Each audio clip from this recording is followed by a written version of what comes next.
24 de março. Começa agora o programa A Hora e a Vez da Pequena Empresa. Confira no programa de hoje o advogado Piraci Oliveira abordando importantes pontos sobre contribuição sindical. O professor Ricardo Rocha fazendo uma análise do atual cenário econômico. E nesta semana o presidente do Simp, Joseph Cury, recebe o secretário de Saúde da cidade de São Paulo, Wilson Modesto Polara, que falou sobre febre amarela e epidemias em geral. Fique conosco.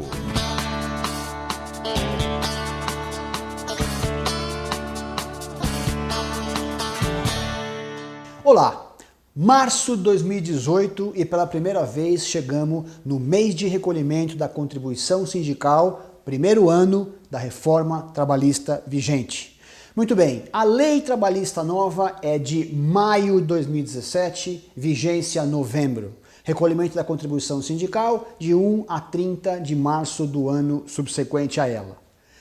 O que acontece no presente momento? Uma guerra jurídica de informação. Portanto, os sindicatos, especialmente de empregados, têm espalhado a notícia, espalhado a sua posição de que a contribuição sindical, ainda que facultativa com base na lei, seria obrigatória se validada por convenção coletiva. Convenções coletivas são feitas no calar da noite, com o quórum reduzidíssimo, é aprovado o recolhimento da contribuição sindical e as empresas vêm sendo intimadas a efetuar o desconto agora no mês de março. Muito bem, qual é a posição que temos passado para esse tipo de situação? A contribuição sindical, com base na reforma trabalhista, com base na lei nova, é facultativa. Só deve ser descontada e repassada ao sindicato para aqueles que formalmente estabelecerem e autorizarem o seu desconto. Fora disso, ainda que criada por convenção coletiva, ainda que criada em acordo coletivo, não deve ser descontada daquele que não autorize o seu desconto. Pena de a empresa vir a ser obrigada, em demanda trabalhista, a ressarcir o empregado por um desconto indevido. Existe uma guerra de liminares na primeira instância administrativa, também no tribunal já há posições a favor e contra, mas esse assunto será disciplinado em definitivo no âmbito do TST ou mais especificamente ainda do STF por ações que discutirão a legalidade, a constitucionalidade da cobrança, da alteração da regra da contribuição sindical. Para este momento, reitero, só recolha a contribuição sindical daqueles empregados que autorizem expressamente ou por força de liminares específicas da Justiça do Trabalho, obrigando o recolhimento para a sua empresa e não em caráter genérico. Do contrário, vale a lei, a contribuição é facultativa e os empregados, em sua expressiva maioria, não vêm aceitando o desconto em folha. Próximo programa, voltaremos com esse tema. Até lá.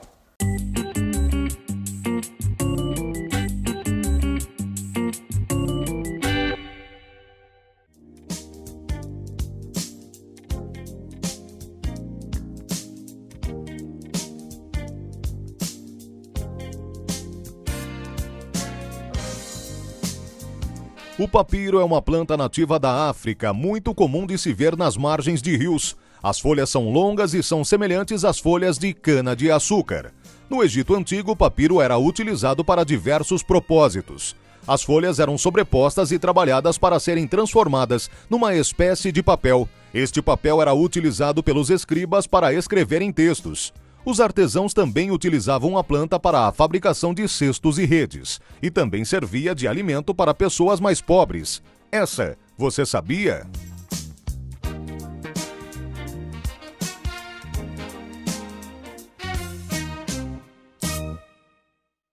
Queria dizer para você, empresário que nos assiste, que prestigia o programa, que estamos terminando aí o mês de março, vamos começar o mês de abril, não temos grandes novidades.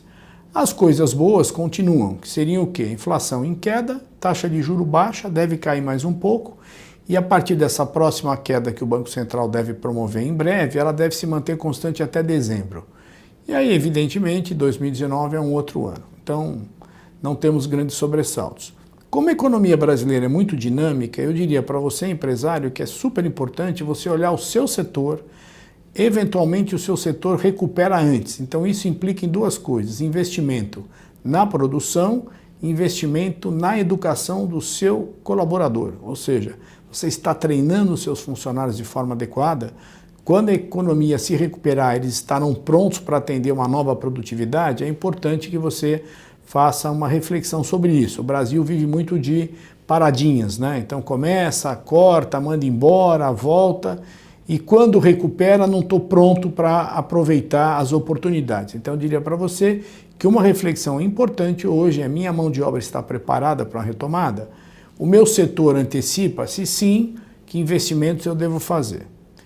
Por outro lado, a taxa de câmbio deve permanecer aí sem grandes sobressaltos. Eu sei que isso para alguns segmentos da indústria é um problema, que sempre torcem ou gostariam que a taxa de câmbio fosse maior, mas no mundo global nem sempre é tão simples assim determinar a taxa de câmbio. Então eu diria que também está na hora do empresário fazer uma reflexão o que ele pode mexer na sua estrutura de custo para compensar eventualmente uma defasagem cambial. Acho que isso é importante. E o mais relevante é 2019, ou seja, quem vai subir a rampa? O Temer fez alguns ajustes importantes, não conseguiu aprovar a Previdência, provavelmente não irá aprovar, mas sinalizou a questão da importância do ajuste fiscal, teto do gasto, controle da dívida pública, mas precisamos continuar. Então, o que podemos fazer nós, como brasileiros que gostamos do Brasil e como eleitores? Apoiarmos os nossos candidatos, que de certa maneira representam essa modernidade. O que é um candidato moderno? É o que controla o caixa, o que tem uma percepção que gastar com qualidade é mais importante do que aumentar gasto, é aquele que tem uma conversa com todos os setores da sociedade e que não prometa aquilo que não vai entregar. Então, na medida que a gente tem essa percepção, a reforma da Previdência ocorre e o rating brasileiro vai voltar a melhorar. Isso acontecendo, nós temos uma possibilidade de grandes investimentos em 2019. Recupera a renda, recupera o emprego e você, empresário, tem um novo momento de estar preparado para atender a demanda que vai surgir. Então, o que podemos fazer? Trabalharmos dentro da legalidade, dentro daquilo que a lei permite, para que esses candidatos mais equilibrados possam estar mostrando suas ideias e, de fato, a população possa escolhê-los.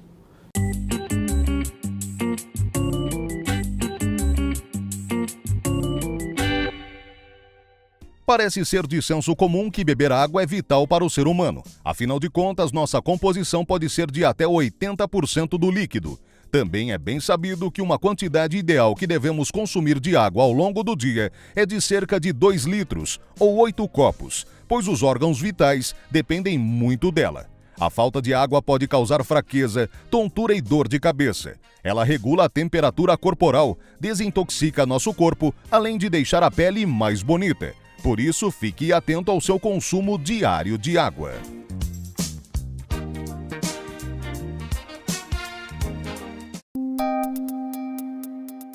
Entrevista da semana.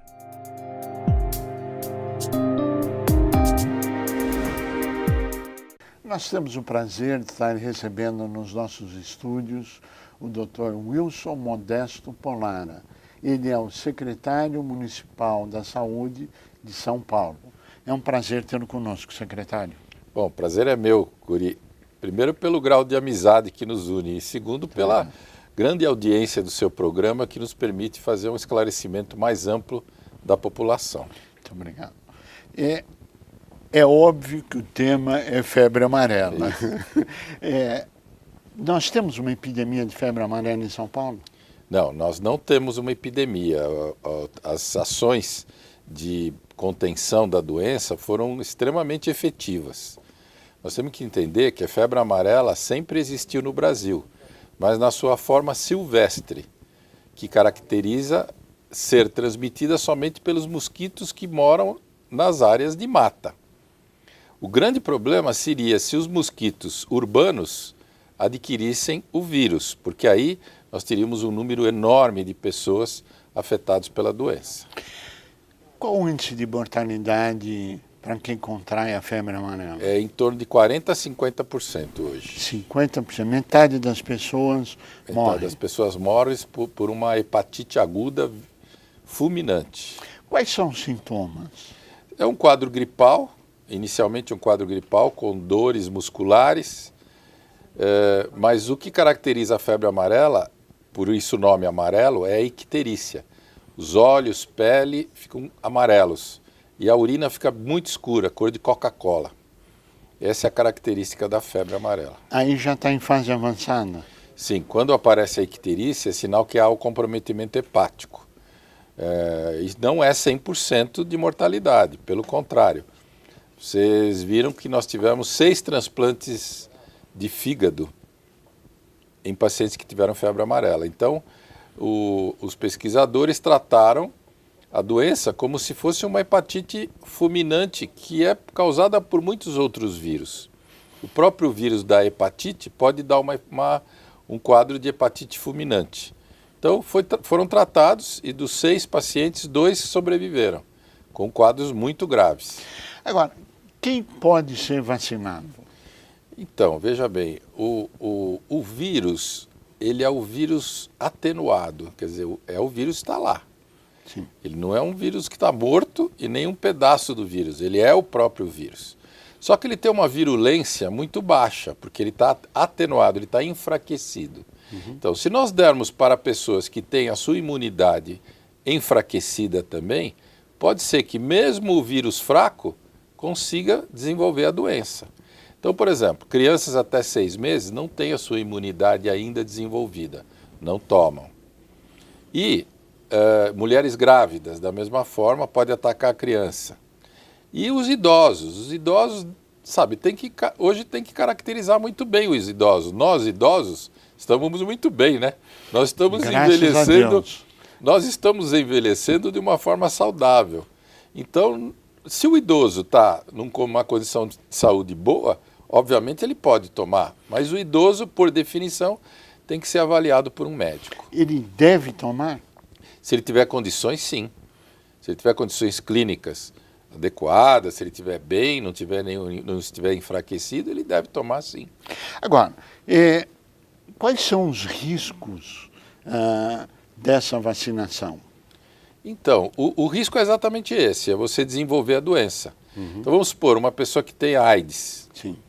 ela está com a imunidade muito enfraquecida. Uma pessoa que está tomando, vamos supor, uma quimioterapia para um tratamento de câncer, ou fazendo uma radioterapia. São todos tratamentos que diminuem a imunidade. Por exemplo, existem algumas formas de reumatismo que você usa como remédio os bloqueadores da imunidade, porque muitas vezes o reumatismo é uma autoagressão do organismo. Então a gente faz aqueles remédios que são bloqueadores da imunidade da pessoa. Então, todos esses casos tem que tomar cuidado, porque a reação à vacina é exatamente a reação ao vírus. E também, como a vacina ela é feita dentro de um ovo de galinha, toda vez que a pessoa tiver também alergia ao ovo, ela não deve tomar.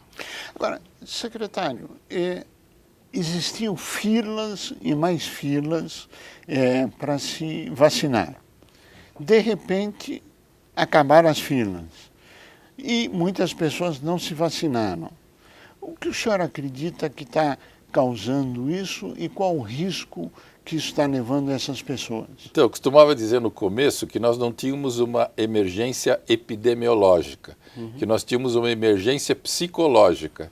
Então, quando começou, você sabe que a mídia é muito forte, Claro. e é por isso que eu estou aqui. Claro. A responsabilidade de vocês que têm a opinião pública na mão é muito grande. É verdade. Então, se começar os noticiários dizer, olha, está morrendo todo mundo, tem que vacinar, tem que sair correndo, todo mundo vai sair correndo. Se você fala, olha, as pessoas estão tomando a vacina e estão morrendo, as pessoas que estão tomando a vacina estão tendo reação, as pessoas abandonam. Então é muito disso, é muito de como a mídia trata o problema e como a mídia coloca esse problema para a população. Então o que nós temos que dizer? A população inicialmente foi, por que tinha fila? Porque as pessoas iam para o lugar da cabeça delas. A gente não tinha a menor condição de saber para onde as pessoas iam. Por quê? Porque a gente abria a porta da unidade e falava, vem quem quer. Sim. Se você fizer isso com um restaurante não dá certo, com um cinema não dá certo, com igreja não dá certo, você não pode abrir e falar vem quem quer. Entendeu? E era assim que funcionava. Quando nós começamos a distribuir senhas, que é como se fosse a entrada do cinema. É um bilhete. É um bilhete, você controlou e aí você estava preparado. Nós estávamos preparados para atender 2.000 pessoas por dia, por unidade. E aí começou-se a distribuir as unidades. Mas aí o que aconteceu? Aí vieram as notícias. Obviamente, quem estava mais propenso a tomar a vacina já tomou. E quem estava propenso a não tomar a vacina são essas pessoas agora que nós temos que convencê-las de tomar a vacina. E elas correm um risco efetivo de contraírem a febre amarela. Se for para a área de risco, né? Para as áreas de risco, que são as matas. Hoje, nós não temos o mosquito urbano com o vírus. Agora, qualquer mata, toda mata ou algumas matas, em outras matas a doença ainda não chegou? Que o problema é que a maioria das matas aqui em São Paulo já foram contaminadas pelo vírus. Começou pela região da Anhanguera, ali o Parque Anhanguera, que é a região noroeste do estado, do município. Depois pegou a Cantareira. Sim. Aí fizemos aquela vacinação em toda aquela faixa de 1.000 metros ao redor da faixa da Cantareira. Depois foi Itapecerica da Serra, então nós pegamos ali aquela região de Capão Redondo, de Boimirim, toda aquela região entre a represa de Billings e a fronteira com o município de Itapecerica. Aí foi para o zoológico, você lembra? Lembro. Que pegou também ali. E agora o Parque do Carmo. Então praticamente todas as matas que cercam a cidade de São Paulo, hoje tem casos de febre amarela. Como nós sabemos, é o nosso fiscal, é o nosso, a nossa alerta, que é o macaco. Então muitas vezes falam, poxa vida, por que não vacina o macaco? Por que não mata o macaco? Não é o macaco que transmite. Pelo contrário, o macaco é o nosso maior amigo, porque ele avisa, olha, os vírus estão chegando. E eu faço o bloqueio da vacina naquela população que está ao lado da mata. No Ibirapuera morreu um macaco. Sim, morreu, mas não foi confirmado. Né? Não é febre amarela. Não é febre amarela. Agora, parou de se falar em chikungunya, parou de se falar em dengue, parou de se falar em zika. Isso. Porque a febre amarela tomou o lugar dela ou isso, ainda tem a... Na realidade, veja bem, nós temos vários vírus para aparecer ainda. Entendeu? Novos. Tem vírus que estão chegando ainda, que vêm da África, da Ásia. Então, o que nós temos que combater? O vetor, o mosquito. Porque combatendo o mosquito, a gente impede que a doença se transmita na cidade. Então, foi-se um esforço muito grande para se combater o Aedes aegypti, que transmitia a dengue. Sim. E isso, com aquele esforço de combater o Aedes aegypti por causa da dengue, já faz 2 anos que nós não temos dengue em São Paulo. 2 anos? 2 anos já, porque foi eficiente o controle do mosquito. E aí vem a chikungunya, vem a zika, todos transmitidos pelo mesmo mosquito. Então, mesmo a febre amarela, ela vai ter uma dificuldade de se transmitir na cidade, porque a cidade está com o mosquito controlado. Esse Culex, que é o mosquito rotineiro esse cinzinha pequeno que tem nas nossas casas, esse não transmite doença. Mas esse também nós estamos fazendo um controle. Por exemplo, no Rio Pinheiros, nós estamos já há 4 meses sem encontrar nenhuma larva e nenhum mosquito adulto. Que bom. Isso é um bom sinal. Nós, em agosto, setembro e outubro, tivemos um pico e depois com aquelas manobras de aspersão, de jogar o veneno, os larvicidas, foram eficientes. Então, nós temos 67 pontos de coleta de material ao longo do Rio Pinheiros, para mostrar que não tem. E agora estamos agindo nas cabeceiras dos córregos. Porque o que acontece? O mosquito põe o ovo na cabeceira, só que dali para frente o canal ele está canalizado, o riacho está canalizado, então a gente não tem mais acesso naquele. Então ele vai acabar saindo lá no rio. Sim. Da forma adulta. Então nós estamos agindo exatamente na cabeceira, estamos limpando as cabeceiras, estamos limpando a cabeceira para poder colocar o remédio, o antilarvário, para poder controlar mais eficientemente. Agora, esse mosquito, ele vive só na área silvestre, nas florestas, etc. Ele voa a que distância da floresta? Isso, esse mosquito que transmite a febre amarela, ele voa até 100 metros. 100 metros? 100 metros, quer dizer, a primeira faixa que a gente faz é de 500 metros, quer dizer, 5 vezes mais do que o mosquito voa. Sim. E depois a gente completa com 1000 metros, quer dizer, 10 vezes mais. Então, por isso que foi muito eficiente esse controle que foi feito até agora. Não sei, daqui para frente pode acontecer alguma coisa excepcional, mas até agora todas as ações técnicas foram muito eficientes no controle da entrada da febre amarela. Agora, foi adotada uma estratégia contra o mosquito da dengue, etc. Essa mesma estratégia está sendo adotada contra esse mosquito transmissor da febre amarela? Não, na floresta é impossível você erradicar o vírus, o mosquito. Você pode erradicar na cidade, mas na floresta é impossível. Você teria que fazer uma aspersão da floresta inteira. Então isso não se consegue, né? Eu costumo dizer, esses mosquitos, eles sobreviveram à queda do meteoro. Sobreviveram à era glacial. Não é o polar que vai acabar com eles. Não será. Agora, dentro desse cenário, felizmente não temos uma epidemia, existe toda uma estratégia de combate. Qual seria a sua recomendação para as pessoas que não foram vacinadas ainda? Que se vacinem. As pessoas têm que procurar. São Paulo, Brasil vai ser um local de recomendação de vacinação.